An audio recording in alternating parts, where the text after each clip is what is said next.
नमस्कार, मैं हूँ विजय सर और आज फिर से हम उपस्थित हो चुके हैं एक नया सेशन लेकर के। तो अगर आप नए हैं हमारे इस चैनल पर तो हमारे इस चैनल को सब्सक्राइब कीजिए और बेल आइकन को प्रेस कर लीजिए ताकि आपको प्रत्येक नोटिफिकेशन का मिलता रहे। और यह सेशन अगर अच्छा लगता है तो आप इस सेशन को लाइक कीजिए और इसको शेयर कीजिए ताकि प्रत्येक बच्चों तक यह वीडियो पहुंच सके। तो चलिए आज हम चलते हैं। अगर आप सी-टेट का कंप्लीट नोट्स लेना चाहते हैं तो हमारे इस नंबर पर मैसेज करके व्हाट्सअप करके नोट्स के बारे में जानकारी ले सकते हैं। आज हम करने वाले हैं हिंदी पेडागोजी 3/1/2022 का पेपर, जो हाल ही में सी-टेट एग्ज़ाम हुई है उसकी यह पेपर है। तो चलिए क्वेश्चन पर चलते हैं हम लोग। तो आज का जो फर्स्ट क्वेश्चन है वह है आपके सामने। फर्स्ट क्वेश्चन, बहुभाषिकता हमारे मस्तिष्क को सकारात्मक रूप से प्रभावित करती है और हमारे संज्ञानात्मक कौशलों को समृद्ध करती है। द्विभाषावाद का यह परिप्रेक्ष्य 20वीं शताब्दी के अधिकांश समय के दौरान द्विभाषा के प्रति विकसित दृष्टिकोण को सर्वथा भिन्न है। शुरुआती दौर में दूसरी भाषा को किस रूप में जाना जाता था? यह आपसे पूछा है कि शुरुआती जो दौर था वह भाषा को, द्विभाषा को किस रूप में जाना जाता था? फर्स्ट ऑप्शन, एक प्रेरणात्मक घटक के रूप में, दूसरा हस्तक्षेप या बाधा के रूप में, तीसरा एक खुशनुमा संयोग के रूप में और चौथा जीवन में असफलता के एक कारक के रूप में। तो फटाफट जवाब दीजिए। चलिए आंसर देखते हैं क्या होता है। तो जो द्विभाषावाद था वह पहले का जो दृष्टिकोण था उसमें द्विभाषावाद को एक बाधा के रूप में समझा जाता था। क्या समझा जाता था? बाधा के रूप में समझा जाता था। तो ऑप्शन नंबर 2 आपका आंसर हो जाएगा। अगले प्रश्न पर चलते हैं। अगला प्रश्न है आपका, ट्रांसलैंग्वेजिंग से क्या तात्पर्य है? प्रश्न एक बार फिर से, ट्रांसलैंग्वेजिंग से क्या तात्पर्य है? तो ऑप्शन है फर्स्ट में, पारंपरिक रूप से परिभाषित भाषा की सीमाओं को पुनर्बलन करना। 2 में है, पारंपरिक सांस्कृतिक रूप से परिभाषित भाषा की सीमाओं को चुनौती देना। तीसरा है, विभिन्न भाषाओं को एक पृथक व्यवस्था के रूप में देखना। और चौथा है, द्विभाषावाद के लिए नई शब्दावली है। तो फटाफट जवाब दीजिए, क्या होगा आपका आंसर? तो चलिए हम बताते हैं क्या होगा आंसर। तो इस क्वेश्चन का जो आंसर होगा ट्रांसलैंग्वेजिंग, तो इसका ऑप्शन नंबर 2 होगा, पारंपरिक सांस्कृतिक रूप से परिभाषित भाषा की सीमाओं को चुनौती देना। तो ऑप्शन सेकेंड आपका राइट आंसर हो जाएगा। अगले प्रश्न पर चलते हैं। अगला जो प्रश्न है आपका, अगला जो प्रश्न है यह है, भाषा शिक्षा में रचनात्मकता से क्या तात्पर्य है? भाषा शिक्षा में रचनात्मकता से क्या तात्पर्य है? ऑप्शन नंबर 1, ऐसी कक्षाई गतिविधि जो नवाचारी है और जिसमें बहुत कुछ करने की संभावना है। कुछ नया करने के लिए असंबद्ध घटकों को एक साथ लाना।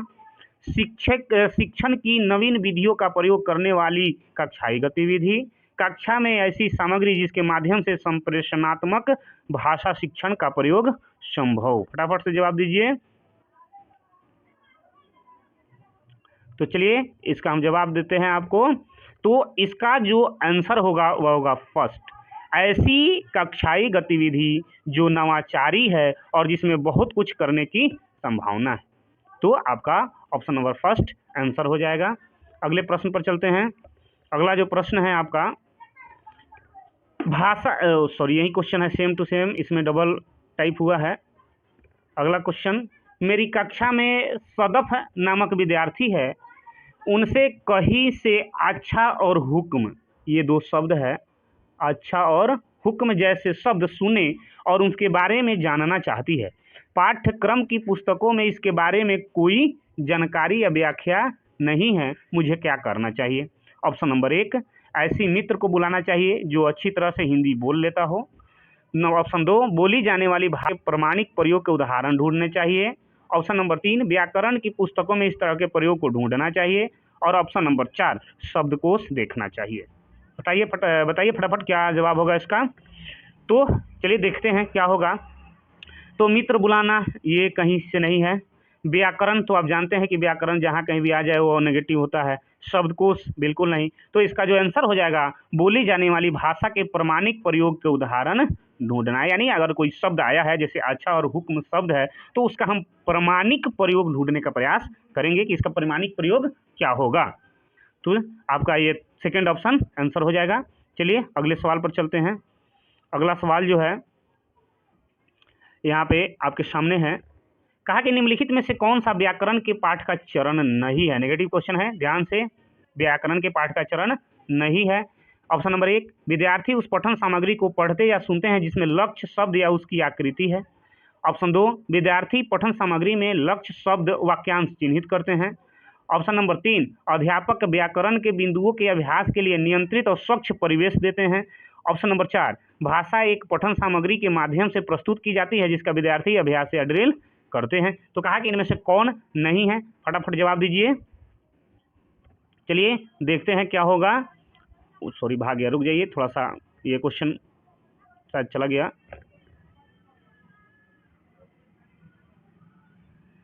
एक मिनट,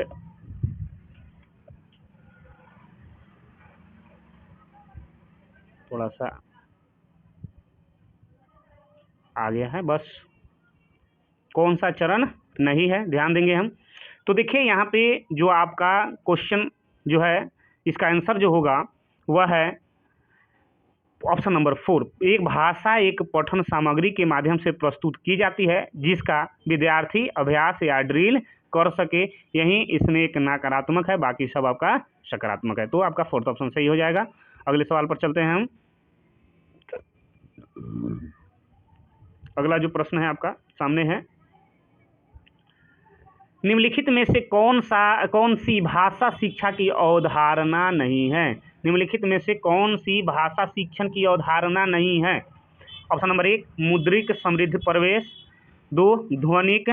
3, ध्वनिक विज्ञान। और 4 में डिसलेक्सिया। बताइए फटाफट आंसर क्या होगा, तेजी में जवाब देंगे। तो चलिए इसका जो सही जवाब होगा वह होगा ध्वनिक। निम्नलिखित में से कौन सी भाषा शिक्षा की अवधारणा नहीं है, तो ध्वनिक जो है किसी भाषा शिक्षा की अवधारणा नहीं है। अगले प्रश्न पर चलिए। अगला प्रश्न जो है वह है आपका पेडागोजी से है। देखिए अगला प्रश्न, नाम चामस्की के इस वाक्य पर ध्यान दीजिए। रंग रहित हरे विचार शांतिपूर्वक सोते हैं, यह किस तरह के वाक्य का उदाहरण है। ऑप्शन नंबर 1, व्याकरणिक दृष्टि से सही है पर पसंद नापसंद व्यक्त करता है। व्याकरणिक दृष्टि से सही बनावट है पर अर्थ की दृष्टि से सही नहीं है। ऑप्शन नंबर 3, शब्द के प्रयोग की दृष्टि से सही है पर ध्वन्यात्मक रूप से गलत है। और ऑप्शन नंबर 4, व्याकरणमूलक है पर तार्किक की दृष्टि से सही नहीं है। तो चलिए जवाब दीजिए फटाफट तेजी में। तो इसका जो आंसर होगा वह ऑप्शन नंबर 2 होगा कि व्याकरणिक दृष्टि से सही बनावट है पर अर्थ की दृष्टि से यह सही नहीं है। तो आपका सेकंड सही हो जाएगा। अगले प्रश्न पर चलते हैं। अगला प्रश्न आपके सामने है। कहा कि परिणामतः, इसलिए, इससे आगे और हालांकि किसके उदाहरण है। ऑप्शन नंबर 1, योजक उपकरण के। 2, संबद्धता के। 3, शब्द संपदा के। 4, व्याकरण के क्षेत्र। फटाफट जवाब दीजिए कौन सा होगा इसका आंसर, तेजी में। तो चलिए इसका जो सही जवाब होगा यह जो होगा योजक उपकरण है। तो first option is the right answer. आगे बढ़ते हैं क्वेश्चन नंबर 14 पर थोड़ा सा छोटा। चलिए तो अगला क्वेश्चन जो है, कक्षा में अध्यापक की भाषा के सही उदाहरण की पहचान कीजिए। ऑप्शन नंबर 1, तब बहुत से मिलकर बातचीत कर रहे थे। समूह 1 के द्वारा समर्थित विचार दिमाग उड़ा देने वाला है। 3, बोलना बंद करो नहीं तो बाद में आओगे और तुम्हारे लिए बोलना अच्छा नहीं है। ऑप्शन नंबर 4, कृपया समूह में बैठिए और यह जो चित्र आपको दिया गया है इस पर एक अनुच्छेद लिखिए। तो इसको थोड़ा सा हम इधर कर लेते हैं। तो देखिए यहाँ पे कौन सा आंसर होगा आपका, फटाफट जवाब दीजिए। तो इसका जो आंसर कहा था कि कक्षा में अध्यापक की भाषा के सही उदाहरण प्रस्तुत करना है। क्या करना है कि कक्षा में अध्यापक जो है भाषा का कैसा प्रयोग करते हैं उसका पहचान करना। तो इसका जो आंसर होगा वो होगा ऑप्शन नंबर 4। कृपया समूहों में बैठिए और बच्चों को चित्र आपको दिया जो गया है वह इस पर एक अनुच्छेद लिखिए। तो आपका सही आंसर 4 हो जाएगा। अगला प्रश्न पर चलते हैं। अगला जो प्रश्न है 115 ये आपके सामने है। तो अगला जो प्रश्न है वह है कि वास बैक शब्द संबंधित है कि किस प्रकार से कोई जांच परीक्षण कक्षा की शिक्षण सामग्री को प्रभावित करता है, विद्यार्थियों की परीक्षाओं की तैयारी को प्रभावित करता है, विद्यार्थियों के समूचे जीवन पर प्रभाव डालता है, भाषा विकास पर प्रभाव डालता है। फटाफट जवाब दीजिए, क्या होगा जवाब, फटाफट तेजी से। तो इसका जो सही जवाब होगा वह होगा ऑप्शन नंबर 1, कक्षा की शिक्षण सामग्री को प्रभावित करता है। चलिए अगले सवाल पर चलते हैं। नेक्स्ट क्वेश्चन, अगला क्वेश्चन है विविध संदर्भों में स्वाभाविक विमर्श में शामिल किया हुआ संग्रह क्या है। विविध संदर्भों में स्वाभाविक विमर्श में शामिल किया हुआ संग्रह क्या है। 1 नंबर पाठ्य पुस्तकों को संग्रह, 2 नंबर पाठ्य सामग्रियों का बड़ा सा संग्रह और आंकड़ों का आधार, 3 नंबर लेखों का विशाल संग्रह और 4 नंबर व्याकरणिक वाक्यों का संग्रह। तो फटाफट जवाब दीजिए, क्या होगा इसका आंसर। तो इसका जो आंसर होगा वह होगा 2 नंबर पाठ्य सामग्रियों का बड़ा सा संग्रह और आंकड़ों का आधार। तो चलते हैं अगले प्रश्न पर। अगला जो प्रश्न है आपका अगले प्रश्न पर चलते हैं। ये सेम क्वेश्चन, आगे बढ़ते हैं, थोड़ा सा छोटा कर लेते हैं इसको।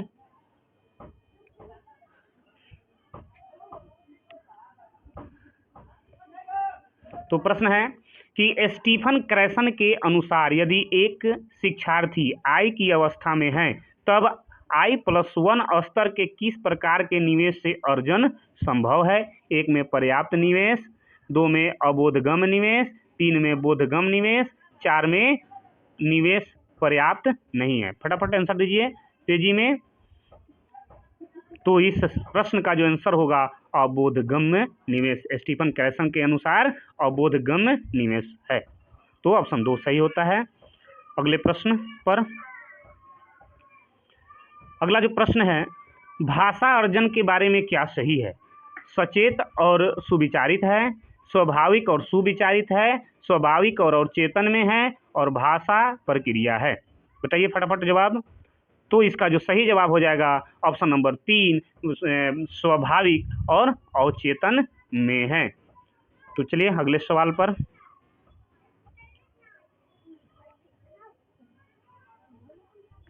अगला प्रश्न आपके सामने है भारत में अंग्रेजी की भाषा के संदर्भ में क्या सही है।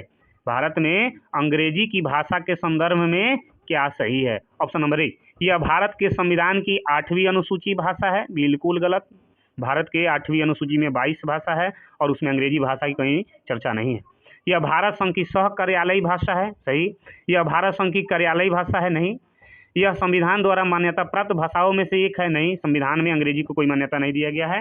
तो भारत में जो अंग्रेजी भाषा है वह जो है भारत के संघ की सह कार्यालयी भाषा है। तो ऑप्शन नंबर 2 आपका आंसर सही हो जाएगा, ऑप्शन नंबर 2। तो आज के लिए आज का ये लास्ट क्वेश्चन 20 नंबर क्वेश्चन, इसके बाद नहीं अभी और है। आइए 20 क्वेश्चन।